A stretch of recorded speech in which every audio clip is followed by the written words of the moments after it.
अगर भानगढ़ किले के बारे में सुनते हैं तो आपकी नींद उड़ जाती है। ये कोई बड़ी बात नहीं है, क्योंकि भानगढ़ भारत के सबसे खतरनाक जगहों में से एक है और यहाँ जाना शायद ही कोई पसंद करता होगा। कहा जाता है कि भानगढ़ का किला इतना रहस्यमयी और डरावना है कि यहाँ बहुत ही कम लोग सही सलामत वापस आ पाते हैं। जयपुर के अलवर जिले में स्थित भानगढ़ किले का निर्माण 17वीं शताब्दी में राजा मान सिंह के छोटे भाई राजा माधव सिंह ने कराया था। भानगढ़ किला जो दिखने में जितना शानदार है, उसका अतीत उतना ही भयानक है। चारों तरफ पहाड़ियों से घिरे इस किले ने अपनी खूबसूरती के साथ कई काले रहस्यों को समेटा हुआ है। ऐसा कहा जाता है कि इस किले पर काले जादूगर सिंधिया का श्राप है। भानगढ़ किले से एक प्रसिद्ध कहानी जुड़ी है।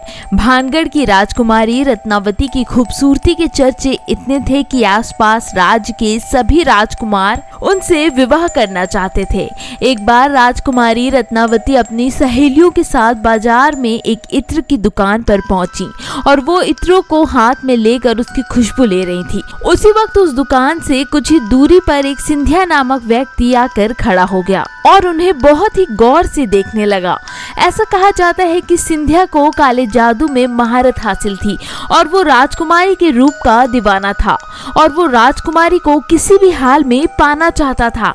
इसलिए उसने राजकुमारी को अपने वश में करने के लिए एक इत्र के बोतल पर काला जादू कर दिया, जिसे रानी पसंद करती थी। लेकिन राजकुमारी रत्नावती को शक हो गया और उन्होंने उस इत्र के बोतल को एक पत्थर पर पटक दिया और सारा इत्र उसी पत्थर पर गिर गया। पत्थर पर इत्र गिरते ही पत्थर फिसलते हुए उस तांत्रिक सिंधिया के पीछे चल पड़ा और तांत्रिक को कुचल दिया, जिससे उसकी मौत हो गई।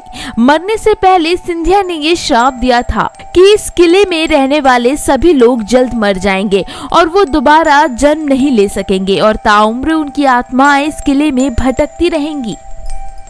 उस तांत्रिक के मौत के कुछ ही दिन बाद ही भानगढ़ और अजबगढ़ के बीच युद्ध हुआ, जिसमें किले में रहने वाले सारे लोग मर गए। यहाँ तक कि राजकुमारी रत्नावती भी उस श्राप से बच नहीं सकी और उनकी मौत हो गई। एक ही किले में इतने बड़े कत्लेआम के बाद वहाँ मौत की इतनी चीखें गूंजी जिसकी आवाज आज भी सुनाई देती है। ऐसा कहा जाता है कि युद्ध में मारे गए लोगों की रूहें आज भी इस किले में भटकती हैं। इसके अलावा इस किले के भीतर कमरों में महिलाओं के रोने या फिर चूड़ियों के खनकने की भी आवाजें सुनाई देती हैं। किले के पिछले हिस्से में एक छोटा सा दरवाजा है जहां बहुत अंधेरा रहता है।